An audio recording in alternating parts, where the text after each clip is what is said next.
Hello, this is Dan Wu in the Alki neighborhood of West Seattle, Seattle, Washington. It is the Chinese Rooster Lunar New Year, January 28, 2017. I am in day 8 of a cold, so my voice may crack and I may sneeze during this vlog. The incentive for this vlog comes from an overwhelming sense of gratitude that flowed through me during a meditation exercise at the Seattle Insight Meditation Society today. We had two leaders or teachers. I'm going to talk about one that exercise that was explained by Valerie Mason John. She is the current chairperson of the Vancouver, British Columbia branch of the, I'm going to have to pick up something here, the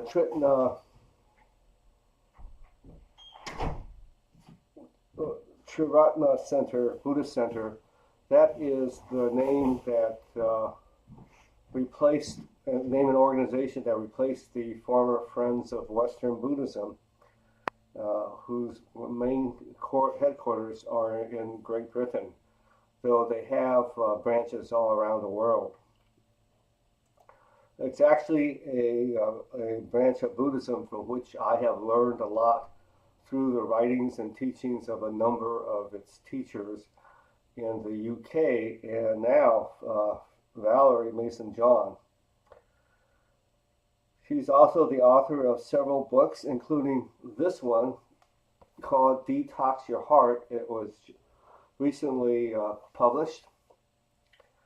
A little background for those who don't already know me or haven't read my any of my blogs or social media comments in a Buddhist Sangha in Facebook.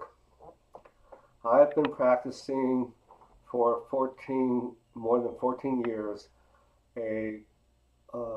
different forms of mindfulness, contemplative, and other meditations from the three wheels of Buddhism.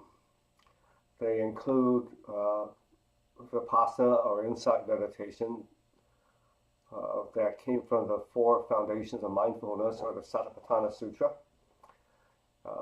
Metta, loving kindness practices, mudita, sympathetic joy practices, Tonglen, the great Tibetan great compassion practice, the butterpill meditation that was adopted by Zen Master Hakuin when he reinvigorated Zen in Japan. What he taught was actually a version or form of Chinese Taoist Qigong that was taught to Hakuin in 14th century China. My own experience has been that it is practice that makes a difference internally. That transformation comes from practice. That practice itself changes the definitions of words, experiences, and the like. It's hard to describe any experience without having it, and to do it intellectually, however beautiful the words may be, can't really convey the experience. This weekend's retreat is based on a great amount of despair, unhappiness, fear, and the like that surrounds the political environment in the United States and the state of the media, which thrives on fear, anger, and creating a demand for watching or buying things to deal with harmful emotions, negative emotions.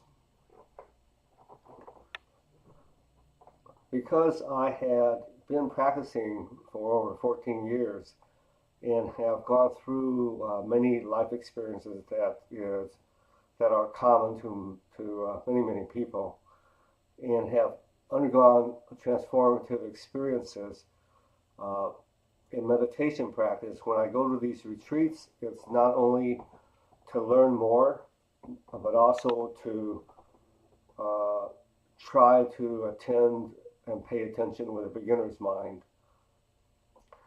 The particular practice that caused this joyful experience to rise up internally is very simple, and it is based on a breath practice, observing the breath. And it is done with a question or a series of questions, each of which is exactly the same. The question is, when did you stop breathing? As I listen to the explanation of and directions, instructions on how to practice, with some commentary that there's no correct answer, that as long as you do your best, that's all you do. Something may happen, it may open up a number of things. It may have very surprising results. It may cause, for some people, more tension, more tightening, more agitation, more anger, more fear. And we were paired up with people we did not know, so the instruction was, once we got paired up, we were sitting the pairs were sitting facing each other. The person with the shortest haircut would answer first, and that, of course, turned out to be me. My partner was a younger woman who had longer hair than I did. When she asked me the question, when did you stop breathing, I answered with not quite the answer that I think she was expecting, or maybe the teachers were. I said that as I was listening to the instructions and the question, I thought the more appropriate question for me is, when did I start breathing? Because I realized over the years that if I haven't experienced something, I don't know what I'm talking about. And even if I have experienced something, I still may not know what I'm talking about. However, in my case, this turned out literally true. I explained in a series of answers to that question that was repeatedly asked over a 4-minute period, that my answers are not only come out of experience, but come out of a lot of science that has been investigated and reported since I began my meditation practices. I've done almost actually more than 14 years of daily meditations since about January 1 or 2, 2003.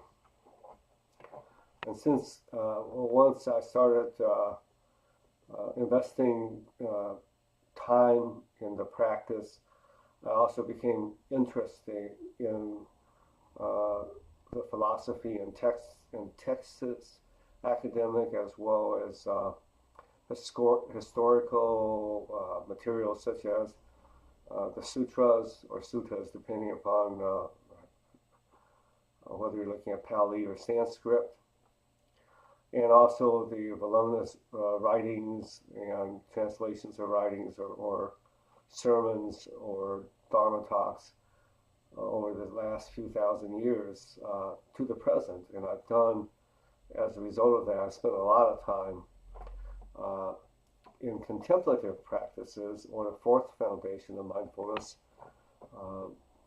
where I will do readings and then sit quietly and silently and contemplate what I read with more than thought.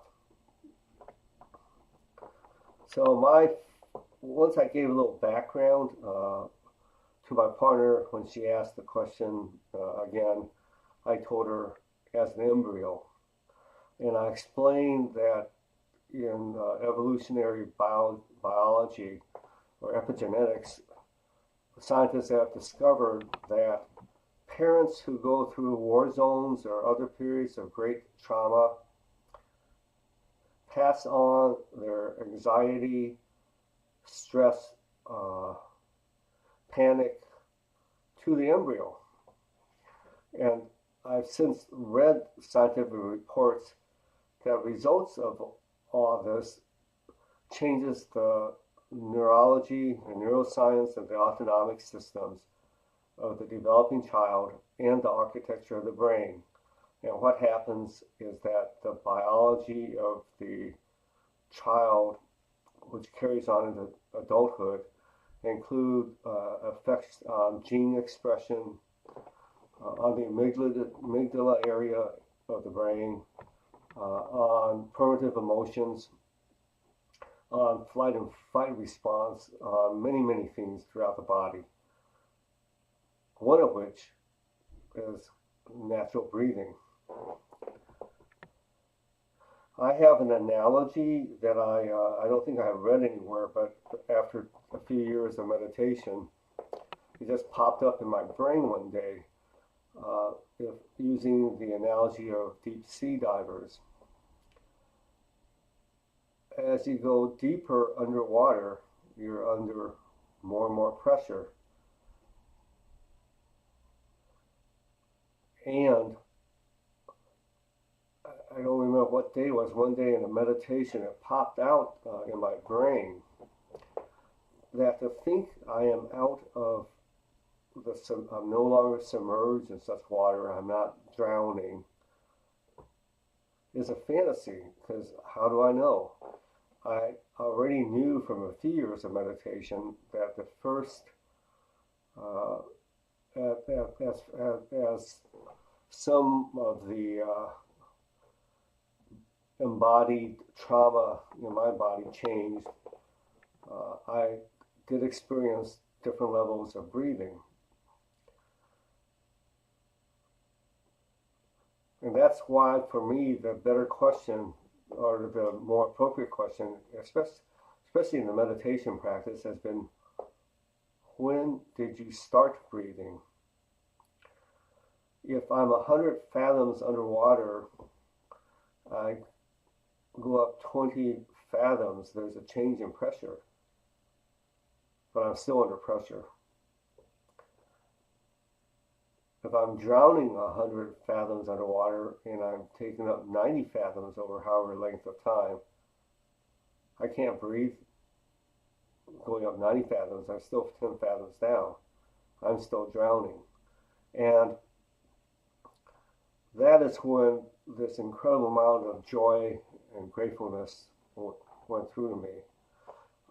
And some of the questions relate to, when was the last time you felt uncertainty, some form of fear? And I told this my partner that really has not been a great problem for me for a number of years. It doesn't mean I don't encounter those feelings or that sense, but I have become more attuned to the first signals. We develop our own canaries in the coal mine, so to speak, with meditation, insight, and other mindfulness practices. So yesterday I had looked at the news and I was just appalled at the fact that the United States has now put into play a number of edicts, executive orders and the like, which for me are harming the people least able to help themselves, the poorest, the most powerless, children and the like. So I felt this pressure coming up, and I really knew that if I held on to it and accelerated the feeling, I would not be useful to myself or anybody else.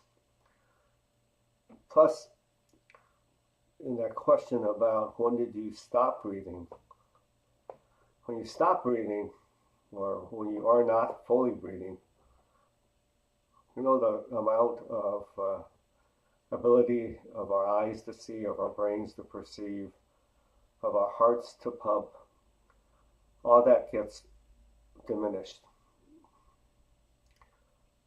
Even as some terrible, atrocious things are happening in various parts of the world, in other parts of the world, there are human beings helping other human beings helping animals, human beings looking to help the earth, our environment, human beings who are looking to spread compassion, love, tolerance, acceptance, human beings who want for others everything they would want for themselves.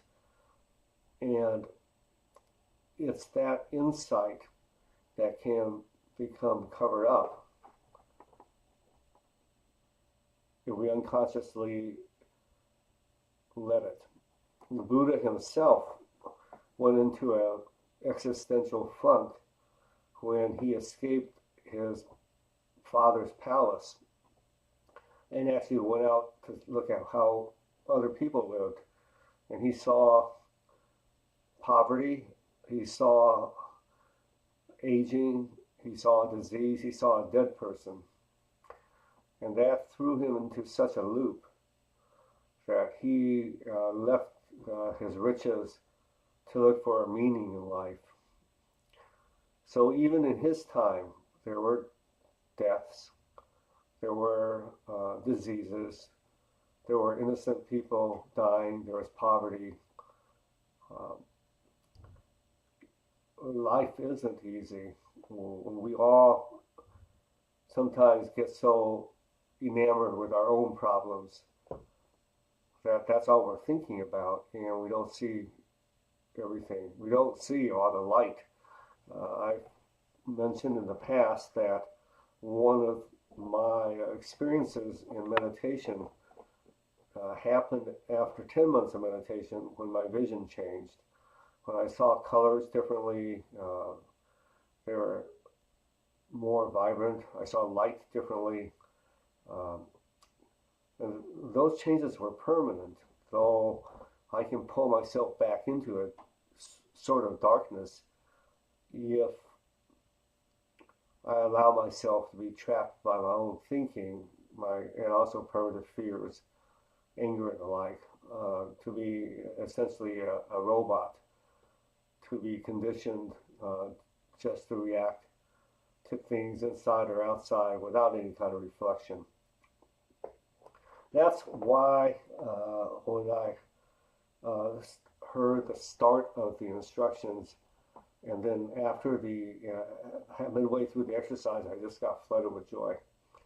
I know both teachers personally, and went up to talk to them briefly, and thank both of them, and also told Valerie that Valerie Mason John, Vilma Sara is her Buddhist name, and told her that it was a great question, but I have to say a better question for me was, when did I start breathing? All right, I hope there's something you got out of this. I'm not giving any guided instructions. Valerie's done that very well. I think she does some of this on YouTube. I think it's one of the exercises that she also includes in her writings. I have not read Detox Your Heart yet, but I started reading it, and I love what I started reading. So anybody who doesn't have this book, I can vouch personally for the teacher. I've listened to and talked to and read the books by many, many Western teachers, as well as teachers from the East who've spoken here in the U.S. I would say that Valerie ranks up among the best of them in her ability to teach, and her guidance. Have a good Rooster Lunar New Year. I was actually, for those who know me personally, they know that I'm also believe in philosophy of napism. I believe in napping when tired, eating when hungry, not eating when not hungry. Very simple stuff.